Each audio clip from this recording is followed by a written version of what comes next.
Welcome to Theme Park Life, I'm MJ, and today a big shout out to Pleasure Beach Experience, because today I'm going to be showing what a possible B&M Dive Coaster could look like at Blackpool Pleasure Beach, which is entirely basically stolen. The idea is stolen from Pleasure Beach Experience and their recent video where they were talking about the possibility of a B&M Dive Coaster over the plot of land where like the arcades and food court near the fountains and in amongst the big ones turn around, basically on that section of land. They got a big plot of land, and as you know, it's been a few years since Icon now, so speculation is starting to build about the next big coaster. Brilliant, I've just realised I've got the world's biggest spot on my nose. So I'm going to go through here, I'm going to go through my time lapse of actually creating this layout. Just done it in crudely in Photoshop. I did a similar thing with Exodus, guys, if you've not seen these. But if you like this video and you want to see more, maybe check out the Exodus ones.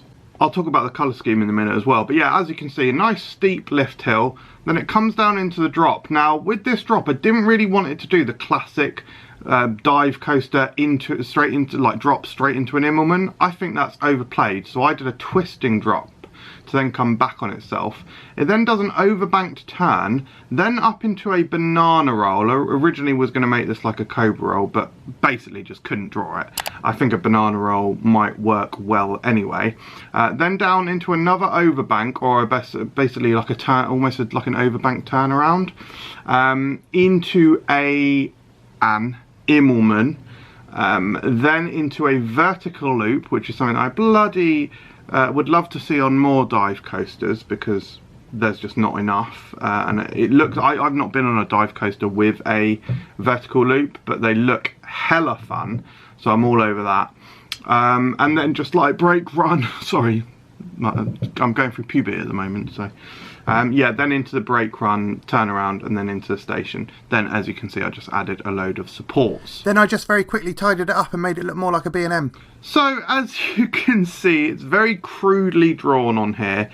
I mean, if anyone wants to take the time and effort to recreate this in Planet Coaster, please feel free, man. Sort of a half joke, really, no one's going to want to do that. But yeah, this is vaguely what I envision as possible on this plot of land. One of the things they mentioned, one of the key things they mentioned in their video, actually, Pleasure Beach Experience's video, is that dive coasters are always better when you drop into a hole. Now, I haven't done a whole number of, in fact, have I only done two? I've done Oblivion and Shikra. Have I only done two? It may only be two. Out of the two, I do prefer Oblivion. I think dropping into a hole adds so much. So I would actually, I haven't actually put it on here, I haven't mocked it up, but I would drop into something here. Probably after the twist, which I envisioned as being halfway down. I'm thinking something modern, so maybe like a tunnel with like rimmed lights around the side, like LEDs that flash up and down, maybe multicolours or different colours. More of like a modern style theme. Like in terms of theme, I don't really see this having much of a theme other than just a modern anything, really. I don't think you could really do rock work in this area or anything like that, so I would just stick with like a modern, crisp, not spacey, but you know, lights and crisp and fresh. A nothing theme.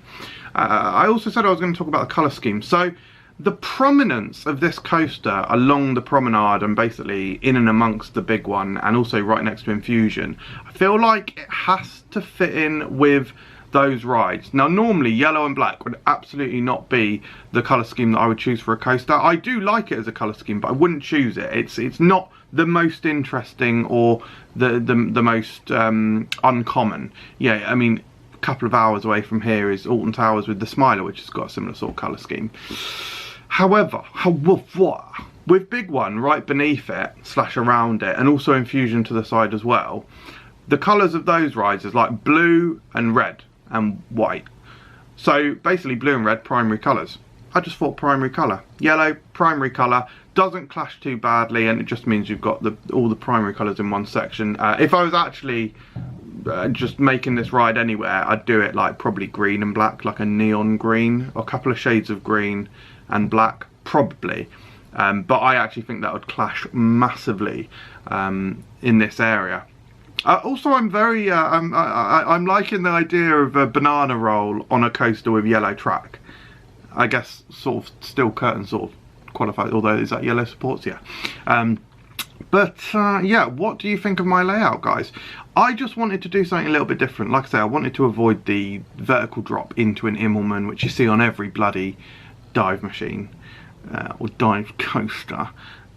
And yeah, just wanted to have a slightly different style of layout. I know it's not the most interesting layout. It's not particularly, whilst I was speaking about the theme being modern, it's not particularly modern layout. It's quite classic B&M, I'd say.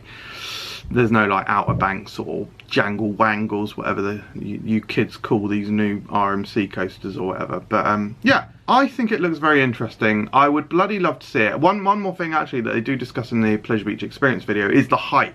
I do wonder if they would go for the height record, you know, with Thorpe Park usurping them at 236 feet. You got to think they might be licking their lips and being like, let's only let them have that record for a year before we drop something.